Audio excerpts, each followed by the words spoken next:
नमस्कार दोस्तों, आपका स्वागत है हमारे प्यारे चैनल अम्बेडकर सिंघानिया पर। तो दोस्तों, अगर आप चैनल पर नए हैं तो सबसे पहले हमारे चैनल अम्बेडकर सिंघानिया को जरूर सब्सक्राइब करें, जिससे कि हमारे चैनल पर आने वाले तमाम वीडियो आप तक बिना किसी अड़चन के पहुंच जाए। तो चलिए दोस्तों, आज के न्यूज़ शुरू करते हैं। तो दोस्तों, सबसे पहले आप लोगों को बता दें कि अमित शाह बोलते हैं 100 सवाबुद्दीन आ जाएं तब भी किसी का वाल वाका नहीं कर सकते हैं। दोस्तों, नीतीश के नेतृत्व में लड़ रहे चुनाव लालू राबड़ी राज्य में अत्याचार हुआ। दरअसल दोस्तों, सिवान के कैलगढ़ और बक्सर के किला मैदान में केंद्रीय गृह मंत्री अमित शाह ने चुनावी सभा को संबोधित किया। सभा में अमित शाह ने कहा कि 20 सालों तक लालू राबड़ी जंगल राज को सिवान की भूमि से सहा है। सवाबुद्दीन का खौफ, अत्याचार, हत्या को भी सिवान में ने सहा है। यह भूमि उस समय लहूलुहान हो गई थी। इसके बाद भी सिवान वालों ने झुकने का नाम नहीं लिया और लालू राबड़ी राज्य के समाप्त कर दिया।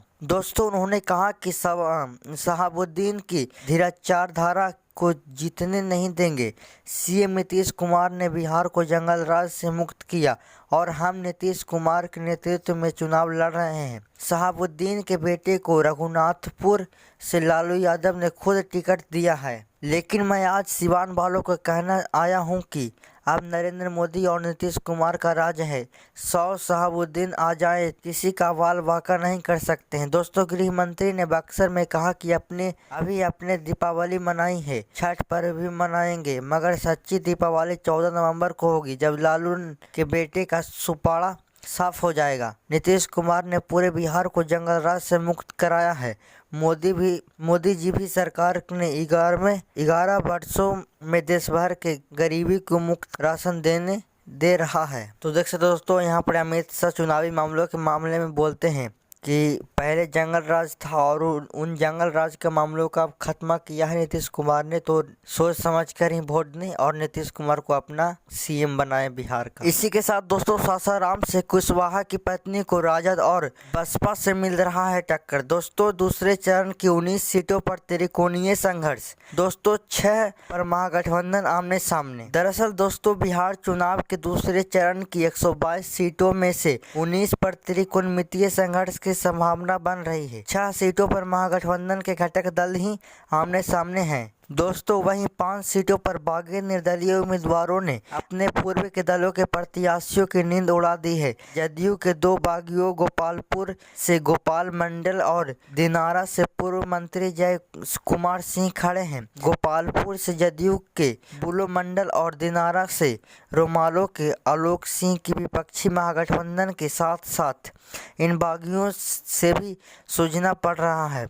वहीं कांग्रेस के बागी आफाक आलम ने कस्बा सीट पर, राजद की बागी रितु जायसवाल तो परिहार सीट पर अपने पुराने दोनों पार्टियों की परेशानी बढ़ाई हुई है। सुपौली सीट पर निर्दलीय विधायक शंकर सिंह से ही राजद और जदयू दोनों पार्टियों के उम्मीदवारों की लड़ाई है। दोस्तों, वहीं रोमालो नेता उपेंद्र कुशवाहा की पत्नी स्नेहलता कुशवाहा की सासाराम सीट पर त्रिकोणीय मुकाबला है। वहां राजद के वैश्य बिरादरी के प्रत्याशी सत्येंद्र शाह के साथ वापस से सिंबल पर लड़े रहे कुशवाहा जाति के पूर्व विधायक अशोक कुमार ने उनकी लड़ाई की है। अशोक लोकल हैं और स्नेहलता की बरादरी के ही हैं। ऐसे में कुशवाहा वोटरों के मुठभेड़ पर उपेंद्र कुशवाहा की पत्नी की जीत हार तय होना है। महागठबंधन के फ्रेंडली फाइट वाली 6 से 4 सीटों सुल्तानगंज, कहलगांव, सिकंदरगंज और नरकटियागंज में एनडीए के सामने राजद और कांग्रेस के उम्मीदवार ही आमने सामने हैं।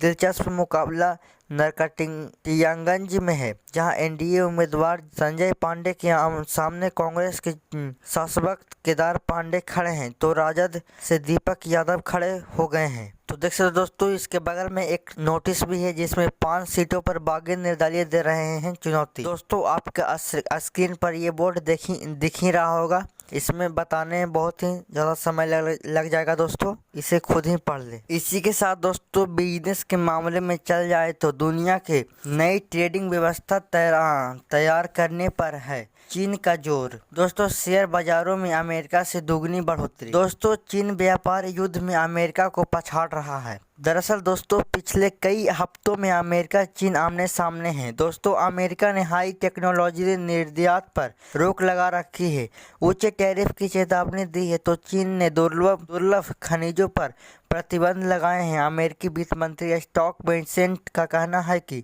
चीन कमजोर है, लेकिन सरल व्यापार युद्ध में चीन जीत रहा है। वह कारोबारी नियमों को से दुनिया की व्यवस्था का रास्ता बदल रहा है। चीन से कारोबार पर ट्रंप का रुख साफ है।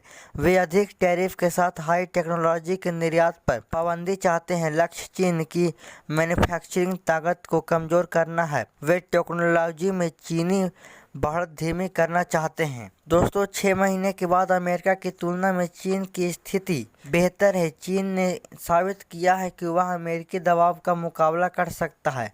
अप्रैल में ट्रंप द्वारा चीन पर लगाए गए टैरिफ शेयर बाजारों में गिरावट के बाद वापस ले लिए गए हैं। चीन ने दुर्लभ खनिजों के निर्यात की सीमा तय की है, तो ट्रंप ने 100% टैरिफ लगाने का धमकी भी दी है, लेकिन फिर पीछे हट गए। दूसरी ओर डॉलर के हिसाब से चीनी के शेयर बाजार इस साल 34% बढ़े हैं। यह अमेरिकी शेयर मार्केट S&P 500 इंडेक्स से दुगनी बढ़ोतरी है। दोस्तों एयरक्राफ्ट इंजन जैसे क्षेत्रों में अमेरिका चीन के लिए मुश्किल खड़ा कर सकता है। चीनी राष्ट्रपति चाहते हैं कि दूसरे देश चीन पर निर्भर रहे। जोर आजमाइश के बीच चीन पुरानी उदार ट्रेडिंग व्यवस्था की जगह ऐसा सिस्टम तैयार कर रहा है जो ट्रंप के टैरिफ का मुकाबला कर सके। उसने पहले ही कारोबार का रास्ता बदल दिया है। सितंबर से उसके सामने निर्यात में 8% बढ़ोतरी दर्ज की गई है। वहीं अमेरिका को निर्यात में 27% गिरावट हुई है। चीन द्वारा दुर्लभ खनिजों के निर्यात को सीमित करने का भय फैल गया है। ऐसा तो होने से पश्चिमी देशों की मैन्युफैक्चरिंग सप्लाई चीन ठप पड़ जाएगी। दोस्तों चीन के जीतने का एक नया कारण यहाँ के जन समर्थन है। दोस्तों ट्रेड वॉर के सत्ताधारी कम्युनिस्ट पार्टी को मजबूत बनाया है। बाहरी विशेषज्ञ प्रॉपर्टी बाजार में गिरावट, कमजोर कंज्यूमर मांग, एंटरप्रेन्योर्स के बीच भय, जागरूकता से ज़्यादा उत्पादन क्षमता जैसी समस्याओं का जिक्र करते हैं। वहीं चीनी विशेषज्ञ मानते हैं कि ट्रंप की सख्त कार्रवाई ने भी सी के 12 वर्षीय प्रोजेक्ट को सही साबित किया है। सी ने चीन को टेक्नोलॉजी सिस्टम की सुपर पावर बनाने के लिए प्रोजेक्ट लॉन्च किया था। फिर भी चीन के लिए कई कठिनाइयां खड़ी हो गई सकती है। कुछ अन्य देश टैरिफ बढ़ा सकते हैं। उसकी नई लाइसेंसी व्यवस्था स्वयं और दूसरों के लिए समस्याएं पैदा करेगी। जैसे कि हम अब अमेरिका को एहसास करा रहे हैं कि आर्थिक ताकत का लड़ाई के लिए इस्तेमाल जोखिम भरा है। बहरहाल अगले सप्ताह दक्षिण कोरिया में ट्रंप और चीनी राष्ट्रपति जिनपिंग की मुलाकात हो सकती है। व्यापार युद्ध में पीछे हटने से दोनों देशों को फायदा है। ट्रंप के व्यापार युद्ध में चीनी जीत तो रहा है, फिर भी खुले कारोबार की नीतियां से पीछे हटने की हर किसी को नुकसान होगा। इसी के साथ दोस्तों नया लाइसेंस सिस्टम। दोस्तों चीनी ग्लोबल लाइसेंसिंग का सिस्टम लागू करने की कोशिश में लगा है। यह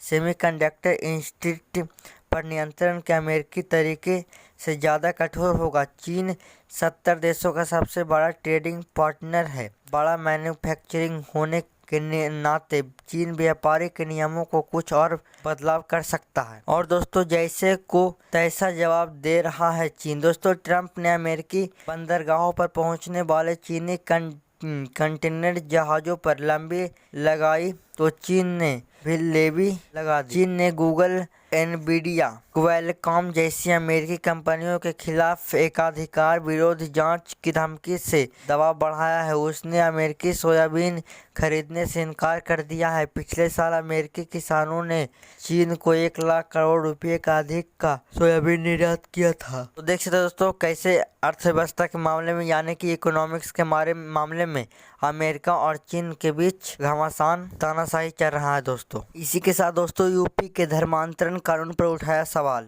दोस्तों, धार्मिक स्वतंत्रता में राज्य का हस्तक्षेप सुनिश्चित। दोस्तों, ऐसा सुप्रीम कोर्ट का ऐलान है। दरअसल दोस्तों, सुप्रीम कोर्ट ने उत्तर प्रदेश की अवैध धर्मांतरण निवेश अधिनियम 2021 की कुछ धाराओं पर चिंता जताई है। दोस्तों, कोर्ट ने कहा कि यह कानून किसी व्यक्ति के धर्म बदलने की प्रक्रिया बेहतर, जटिल और बोझिल बना देता है। कोर्ट ने यह टिप्पणी प्रयागराज की स्थित स्वायत्त यूनिवर्सिटी के कुलपति के खिलाफ जबरन धर्मांतरण के आरोप में दर्ज FIR को रद्द करते वक्त की। कोर्ट का विस्तृत आदेश अब सामने आया है। दोस्तों, जस्टिस JB फर्दीवाला और जस्टिस मनोज मिश्रा की बेंच ने कहा है कि संविधान के तहत भारत के नागरिकों को विचार, अभिव्यक्ति, आस्था, विश्वास और पूजा की स्वतंत्रता मिली है।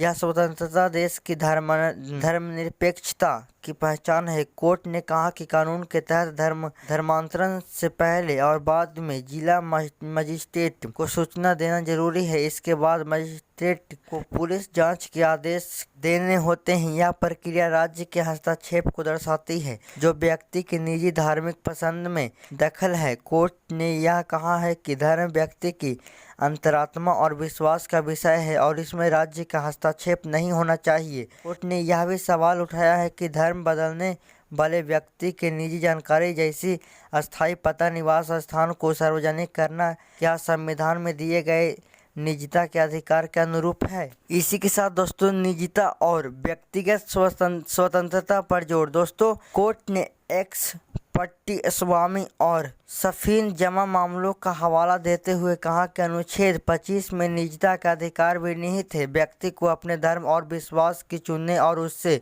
सार्वजनिक रूप से व्यक्तिगत करने की स्वतंत्रता है। विवाह जैसे मामलों में भी व्यक्ति की स्वायत्तता सर्वोपरि है, ऐसा कोर्ट का कहना है। दोस्तों, तो दोस्तों आज के लिए बस इतना ही। धन्यवाद।